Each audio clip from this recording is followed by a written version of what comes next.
Hey, it's Joe. Can I invest in real estate with little or no money? Is it possible? I'm not going to keep you in suspense. I probably wouldn't be making this video if the answer wasn't yes, of course you can do that. As a matter of fact, I've been doing it and teaching it for almost 40 years. A big part of my portfolio was purchased with no money. In fact, most of the deals I purchased were not just no money down, they actually made me money at closing. There are two ways to get into investing with very little money. One, seller financing. Two, third-party sources, conventional lenders, private money, partner financing, the BRRRR method. Even though there are multiple ways to buy properties without using your own money, I'm going to focus on seller financing in this video. All the other techniques require money from a third party. Yes, it's still other people's money, other people's OPM, but there's more risk because you can't just give the property back to the seller if things go south. I believe the best way to learn real estate investing is to learn my zero down structure hierarchy. I teach these techniques to my 6-month mentor students every day. That mentor program is at zerodowninvesting.com. These 5 zero down structures are the only seller financing structures you will ever need. If you use them, you won't have to put up any of your own money. You won't have to ask any third party for money. You won't have to show your credit. You won't have to verify your income. You won't even have to close it at a title company if you choose not to. All you need to do is learn how to make the offer so it makes sense to a seller. Talking to sellers is the thing I spend the most time on with my mentor students. It's the thing that takes the longest to learn and develop. Mainly because it's not just about learning the words, it's about developing the attitude and the mindset. It's about having confidence in what you're doing and knowing that you're serving the buyers and sellers you're talking to, that you'll actually make their life and financial position better because of what you do. When you take on that attitude and that mindset, this business becomes a lot more fun. There's nothing like helping other people while you do well for yourself. Let's talk about the 5 zero down structures. I go into the zero down structure hierarchy in great detail in multiple free videos I have on my blog. You can find them at joecrumpblog.com. When you get there, do a search for zero down structures. Also, while you're there, sign up for my free email newsletter. I send training materials to this list on a regular basis, material you won't find anywhere else, free material. In this video, I'm going to give you the overview of the zero down structures hierarchy so you can understand the basic concepts. I call this the hierarchy of zero down structures because I've arranged it in a way that the structures at the top of the hierarchy give you the most control as a buyer. The structures at the bottom of the hierarchy give you the least control as a buyer. So that means if you're buying a property, you want to use the structures at the top of the hierarchy. And if you're selling a property, you want to use the structures at the bottom of the hierarchy. That'll put you in control of the deal either way. When you use these techniques, they give you a lot of control, which means that you have to be the most ethical person in the room. But sometimes in order to do the right thing, you have to be able to control the deal. These structures will allow you to do that if you use them the way I teach. The 5 structures are subject to, multi-mortgage, land contract or contract for deed, lease option, assignable cash deals. You can go your whole life knowing just these 5 structures and be able to make zero down structures on any property you come across. The structure at the top of the hierarchy is called subject to. This is where you take over a property subject to the existing loan. The seller deeds you the property and you start making payments on their current loan. You don't give them any money for their equity. You take over their equity. You don't assume their loan. You just take over the payments. You never need to talk to the bank. All you do is get control of the deed and the online payment account.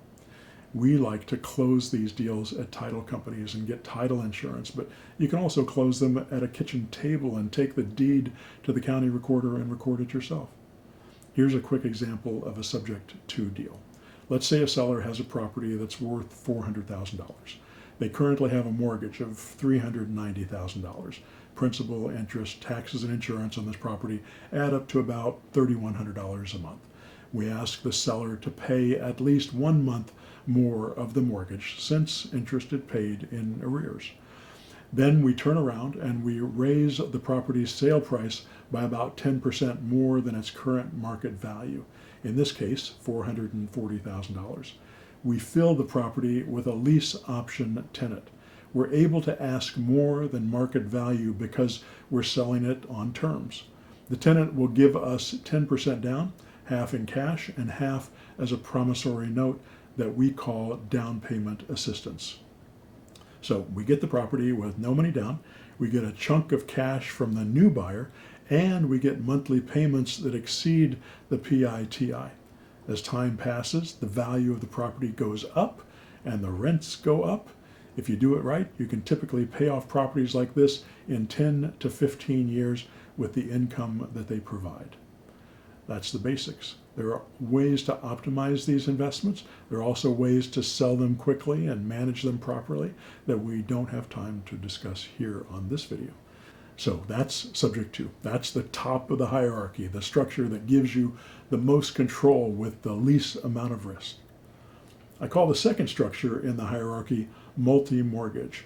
This structure, the seller also deeds you the property and you take over any existing mortgages on that property. You also have an additional mortgage on the property for the equity that that seller will carry. Let's say you have a $400,000 property and they currently have a mortgage of $320,000. They're willing to sell it on terms, but they want the full $400,000. That means you'd have to come up with another $80,000 to purchase the property and take over the monthly payments. But instead of coming up with $80,000, we give the seller a mortgage, second mortgage, secured against the property and make payments on it over time. We try to set this mortgage up at 0 interest, so every payment applies 100% towards principal. This will allow you to pay off that portion of the property in about 1/3 the time it takes to pay off the 30-year mortgage. This allows you to build equity much, much faster. You may have noticed that in both subject to and multi-mortgage structures, you get the deed to the property. This gives you the most control. And again, we want control. The third structure does not give you the deed, but it still gives you sufficient control that it makes sense to purchase using it. You might also sell with this structure, although I rarely do because when you sell this way, the buyer eventually pays it off and then you lose the income. This third structure is called land contract. In some states, it's called contract for deed or bond for deed, and there are a few other similar names. Typically, it's called a land contract in mortgage states and called a contract for deed in trust deed states. A land contract is simply a piece of paper that is a loan document. It outlines the purchase price, the interest rate, the payments, and all the rules about the loan and what happens in case of a default. It is recorded against the title of the property at the county recorder. There can be existing mortgages on the property, and the land contract wraps these mortgages up. You may have heard the term wraparound mortgage. This is similar to that. The term wraparound is less specific and covers things like multi-mortgage and land contract. If you've ever borrowed money to purchase a car, you know what a land contract looks like. When you buy a car, the finance company holds the title of that car until the loan is paid off. At that time, they transfer title to you. It's the same way with a land contract. You don't get title of the property, you don't get the deed until the loan is paid off. These are the three structures, these first three are the three structures we use to make offers on properties that we're going to keep for our portfolio. Each of them give us a lot of control, and it's easy to record them and get title insurance on them. The next structure in the hierarchy is called a lease option. Most people have heard of this structure. This is where a buyer rents a property from a seller and has an option to buy that property within a certain period of time at a certain price. We typically do 3-year lease options. We also collect down payments that apply to the purchase price and are non-refundable if the buyer doesn't exercise the option. If the tenant defaults, our experience has been that we can evict them and then go out and find a new buyer and get another down payment. Our lease option price is always higher than the price we purchased the property. This ensures that we'll make a profit if they exercise their option. If they don't exercise their option, we'll make even more money because we'll turn around and sell it again, get another down payment, raise the rent, raise the price, and continue to get all the benefits of being a landlord. Most of the houses I own are either rented to tenants or sold on lease with an option to buy. The last zero down structure that you'll need is called assignable cash offer. This is what many people know of as wholesaling. You write a straight purchase agreement to purchase a property for cash. That offer is usually substantially below market value. That offer also has contingencies that allow you to assign your right to buy to a new buyer. Once the seller signs the purchase agreement, you become a principal in the transaction, and it becomes legal for you to turn around and sell that property at a profit without a license. You raise the price, leave enough profit in there for someone who takes it over, and you get out of the deal as quickly as you can close it. This technique has been taught by real estate teachers for many years as the end-all and be-all of real estate investing, mainly because it requires no cash and no credit, and anybody can do it. I rarely do wholesaling. Deals like this are much fewer and farther between than deals that you can do with the for rent method. There are a lot more people who are willing to sell their property on terms if they make more money, like they will on a lease option, rather than people who are willing to sell for cash but make much less money, which is what happens with a wholesaling deal.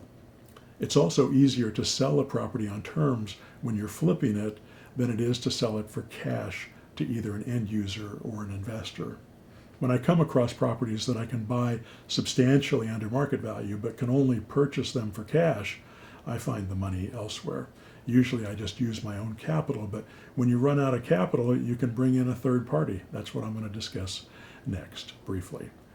One last thing about seller financing and the zero down structure hierarchy. If you learn these techniques and you learn how to talk to sellers and explain what they're doing, you can make an offer on any property anywhere. I don't care if it's commercial or residential.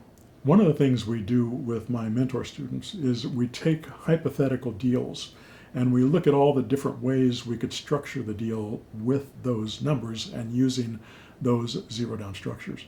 This is one of the most valuable exercises that we do because it starts getting them to think creatively about every deal they do.